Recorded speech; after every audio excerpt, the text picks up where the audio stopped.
Bom, boa noite. Conforme tínhamos conversado na semana passada, eu vou traçar algumas observações, comentários sobre o livrinho da professora Vavi Pacheco Borges, O que é História, que foi discutido por vocês nos grupos, né, que vocês apresentaram, e nós discutimos brevemente na semana passada, tá bom? O livro da professora Vavi, ele está dividido em partes bem singelas, bem pequenas, não é? A primeira parte, a história da história. A segunda parte, a erudição, a razão e o progresso na história. O materialismo histórico, as perspectivas atuais, né? A história hoje em dia, enfim. E a história do Brasil, tá? Então, essa foi uma discussão que nós tivemos. É um livrinho bem breve, né? Pequenininho, de 84 páginas, contando as referências bibliográficas, enfim. Trata-se de um livro fundamentalmente introdutório, tá? E, bom, na nossa disciplina, né? E aí eu estou destacando aqui a história hoje em dia, como produzir história e a história do Brasil. Isso dentro do livrinho, né? Borges, Pacheco Borges, assim que vai vir Pacheco, o que é história, segunda edição, São Paulo, Brasiliense, 1993, tá? É isso.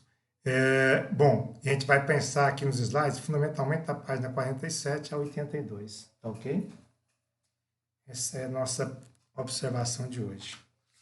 Aqui uma primeira observação minha, que é uma frase para vocês pensarem um pouquinho, né? É de uns colegas motoqueiros aqui de Goiânia, que eles têm, são os metralhas. É o seguinte, a frase filosófica dos motoqueiros: não confunda minha personalidade com minhas atitudes. Minha personalidade é quem eu sou. Minhas atitudes dependem de quem você é. Só para refletir um pouco, tá? Bom, para início de conversa. A questão da construção da escrita da história, para Vavi Pacheco Borges, nessa parte do texto, que nos remete fundamentalmente a um período histórico específico, tá? No final do século XX, cada vez mais se impõe a perspectiva de uma obra de história, de que uma obra de história é uma construção do próprio historiador. Quer dizer, depende muito de onde partimos e de como e de quais são os elementos que nos motivam a visitar ou revisitar o passado.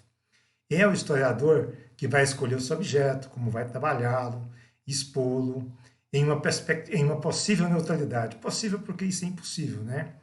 Em razão do hipotético distanciamento entre o historiador e seu objeto de estudo. Porque, na verdade, esse distanciamento ele é muito mais teórico do que prático, sabe? É a nível de intenção. Porque, na verdade, você não se distancia, né, do objeto, você faz se aproximar cada vez mais do objeto. E o problema é que, às vezes, nós nos apaixonamos pelo objeto. E, portanto, conforme o tipo de tendências, conforme o tipo de abordagem que estivermos fazendo, nós podemos potencializar apenas os aspectos positivos desse objeto. Bom, então, algumas observações da professora Vavi Pacheco Borges. A primeira é que a história não é neutra, não existe neutralidade. Ninguém consegue ser neutro a partir do ponto de vista do discurso. Até porque tudo que nós falamos carrega pelo menos três dimensões de sentidos e significados, não é? É a representação, né, daquilo que estamos falando, sabe? As relações sociais, ou seja, quais são os personagens que estão interagindo nessa temática que está sendo tratado e qual que é a identidade dessa temática, né? Isso tudo norteado por uma pergunta maior: por que estamos escrevendo, o que queremos com essa pesquisa, com essa investigação, tá? Então ela não é neutra, aliás, é difícil encontrar alguma coisa que efetivamente seja neutra, a não ser a partir do ponto de vista ideal. Do ponto de vista real, isso é bem difícil. Bom, a história ela decorre, deriva de um olhar dirigido ao passado, né? Nesse sentido, a história não é só reprodução, mas é também uma forma de conhecimento, porque esse olhar ele vai provocar questionamentos, reflexões, análises, e muitas vezes podemos chegar a conclusões distintas daquelas que já estão estabelecidas hipoteticamente. É por isso que nós dizemos que o conhecimento ele se afirma, com o passar do tempo ele vai ser questionado, ele vai ser refutado e chega a um certo ponto que é cancelado. É nesse sentido que algumas obras da historiografia elas são hoje em dia tidas como obras que já não atendem ao consenso mínimo da verossimilhança do que realmente aconteceu naquele momento histórico, tá bom? Então é um avançar contínuo a partir de novas problematizações. Dessa forma, a história via de regra, né, a história dos seres humanos vivendo em sociedade. É a história das transformações humanas, desde o seu aparecimento na Terra até os dias atuais. É exatamente esse caminhar da humanidade, essas transformações que vão se verificando ao longo dos anos, das décadas, dos séculos e dos milênios, até chegar nos dias de hoje. De forma que nós fazemos parte ainda de um mesmo processo histórico, sabe? Há um vínculo indelével entre o momento atual e o passado mais remoto, se formos pensar, os homens nas cavernas, acreditando-se que eles tenham vivido nas cavernas, né? Bom, assim, o conhecimento histórico investiga a realidade a partir da atuação humana na história, ou seja, você vai investigar algum acontecimento, mas partindo de um problema que você tem hoje. Do contrário, já é a historiografia. A história que vai ser escrita, o conhecimento que vai ser construído, ele parte de hoje, é impossível partir de outro momento histórico, tá? A função da história, desde seu início, foi a de fornecer à sociedade uma explicação sobre essa mesma sociedade. A história se coloca hoje em dia cada vez mais próxima a outras áreas do conhecimento, quer dizer, ela é fundamentalmente multidisciplinar, em alguns casos transdisciplinar, porque a primeira função que vai se atribuir para a história é exatamente a função política, né? A história vai narrar os processos de surgimento de uma nação, sabe? E aí se cria mitos, como, por exemplo, o mito de fundação do Brasil, que nós já conversamos sobre isso, né? O Dom Pedro I, enfim, toda aquela história do Grito do Ipiranga, tá bom? É um mito que a historiografia, a escrita da história daquele momento, ou de um momento imediatamente posterior, se preocupa em utilizar para, de alguma forma, estabelecer um passado de unidade, um passado glorioso, um passado que identifica efetivamente e que reforça os princípios do nacionalismo e do patriotismo.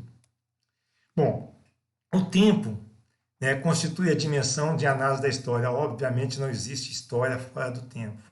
O tempo histórico não corresponde ao tempo cronológico definido pelos relógios. Para o tempo histórico, muitas vezes, um século é muito pouco tempo. Mas em outras circunstâncias, uma década é tempo pra caramba. Eu estou dizendo um século na perspectiva da história antiga ou da história medieval, ou estou dizendo uma década na perspectiva da história contemporânea. Quer dizer, em uma década, para a história ou para as condições históricas, se verifica um conjunto de mudanças fenomenal, ok? E que distingue-se daquilo que se verificava 100 anos aqui atrás. É como se o tempo passasse mais rapidamente hoje, as mudanças acontecem assim mais rapidamente também do que no passado. Bom, enfim, a história observa as transformações lentas. Não utilizamos de comparações para inferir se uma sociedade é atrasada ou evoluída. A referência é o processo histórico da sociedade em questão. Não tem como comparar, por exemplo, se os nativos silvícolas, os indígenas, enfim, né, que viviam aqui na América, nós chamamos de América hoje, se eles eram atrasados ou evoluídos em relação ao europeu. Porque, na verdade, eles derivam, a origem dos nativos é essa que eles viviam aqui. Então, eles tinham uma sociedade estruturada da forma como era possível. Então, não há como dizer que eram atrasados ou avançados, tá? Esse conceito de avançado e atrasado é bem complicado de ser aplicado, porque O que que é atraso, o que que é avanço? Sabe? Seria avanço a sociedade europeia chegar aqui e provocar um genocídio, um extermínio em massa as pessoas que viviam do lado de cá do Atlântico? Enfim, é o processo histórico da sociedade que vai definir o nível onde eles estão. E eles estão no nível que é possível estarem, sabe? Se formos comparar as sociedades africanas, as sociedades pré-colombianas que viviam aqui no que nós chamamos de América hoje.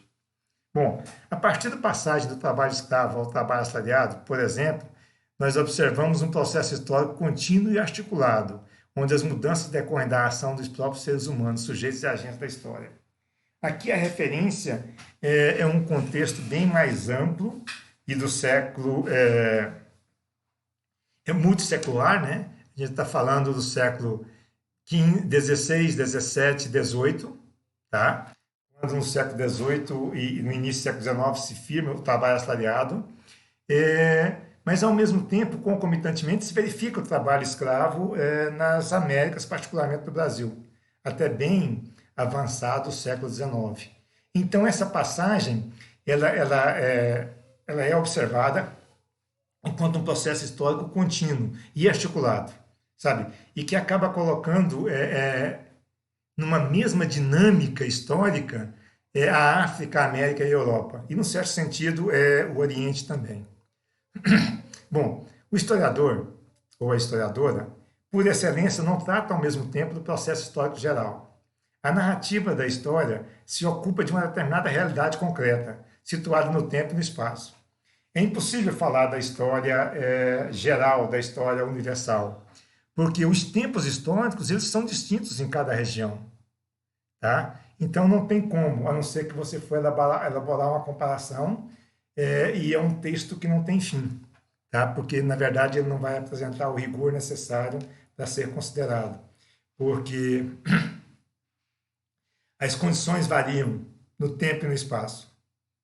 E as condições que nós temos na China não são as mesmas condições que nós temos no Brasil, que por sua vez não são as mesmas condições que se tem em Portugal. Só para pensar a partir do ponto de vista social, inclusive. Na Índia nós temos, por exemplo, nós temos o sistema de castas, não é? Aqui no Brasil você tem um sistema de castas mais disfarçado e é uma comparação não adequada de dizer que aqui nós temos o sistema de castas, porque a partir do ponto de vista da Constituição não é isso que se tem, né? Aliás, o governo descobriu que tem 50 milhões de invisíveis, bem recentemente.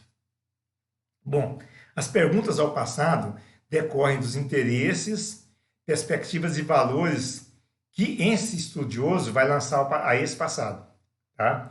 Então, são interesses, questionamentos, dúvidas, expectativas ou valores que nós vamos, observando o passado, vamos fazer perguntas para esse passado, para esse objeto, para essa fonte específica. Nesses termos, a investigação histórica, ela trata fundamentalmente de questionamentos que são dirigidos a esse período de estudo, objetivando, ou com o objetivo de refletir acerca da sua significação e da relação desse passado com o presente. Porque é sempre uma relação processual, de que nós partimos do passado para chegar ao presente e aí podemos vislumbrar o futuro. Bom, o que é o futuro, não é? Quando eu comecei essa gravação, era o presente, que agora já é o passado, enfim, tá?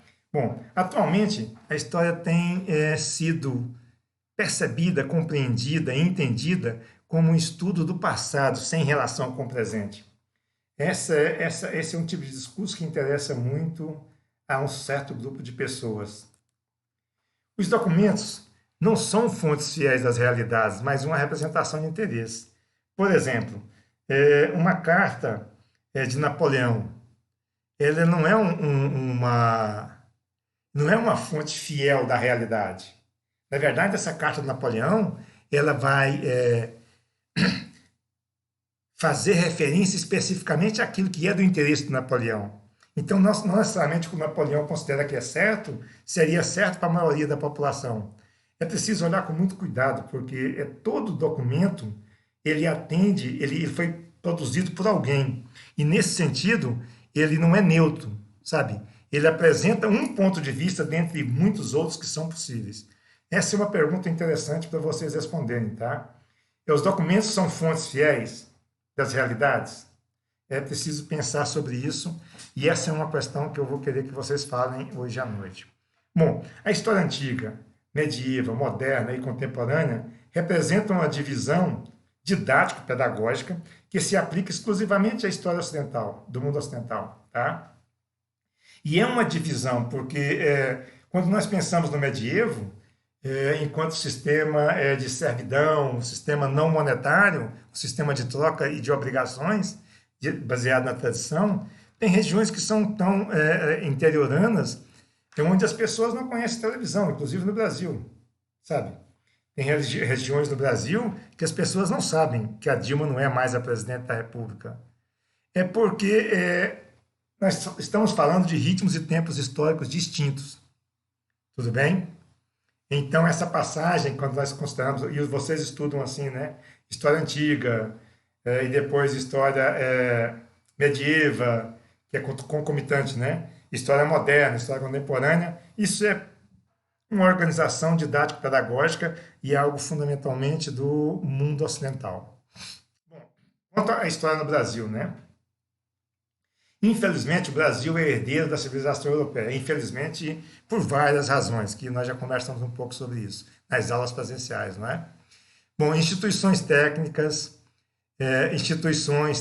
valores, tradições, folclore, usos, costumes, toda a nossa formação histórica está relacionada a Portugal, sabe?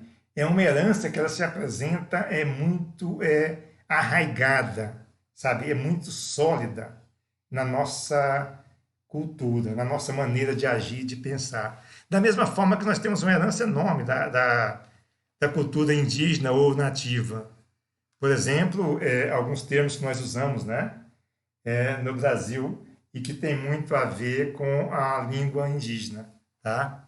Bom, temos uma história oficial, e aí eu volto a falar do quadro do Pedro Américo, né, da independência do Brasil, que nós já conversamos aí, que é uma narrativa elaborada de acordo com os interesses dominantes da época. Que era necessário fundar o Estado-nação, então tinha que ter uma história gloriosa para ser contada, sabe? Para que isso estimulasse a unidade, o patriotismo e o sentimento de nacionalismo. E uma história conservadora do branco em sua democracia racial. Fundamentalmente, essa é a história que nós temos no Brasil, tá? Bom, nesses termos, essa é uma gravação curta, eu quero que vocês pensem sobre o que nós estudamos aqui, com o que nós nos propomos a discutir com o texto da professora Vavi Pacheco Borges, tá? E que vocês procurem levantar as questões que, porventura, vocês tenham, as dúvidas que tenham ficado com vocês, nessa curta apresentação, tá? E se vocês tiverem algumas perguntas para fazer, será ótimo. Se não tiverem, eu tenho algumas questões para fazer para vocês, tá? Primeiro, essa ideia do que é um documento, do que é uma fonte histórica, se existe neutralidade, o que foi, fundamentalmente, a razão, o que a razão e a erudição representou para esse processo histórico. Quais são as perspectivas dessa história atual, não é? A história hoje em dia, que nós falamos recentemente, para quem que a história ela serve, né? E como se produz, e como seria essa história do Brasil, sabe? Quais são os pressupostos básicos para a gente pensar uma história brasileira, tá bom? Bom, essa é uma apresentação básica, mas nos encontramos hoje à noite, tá? E eu já vou encaminhar isso para vocês. Até à noite.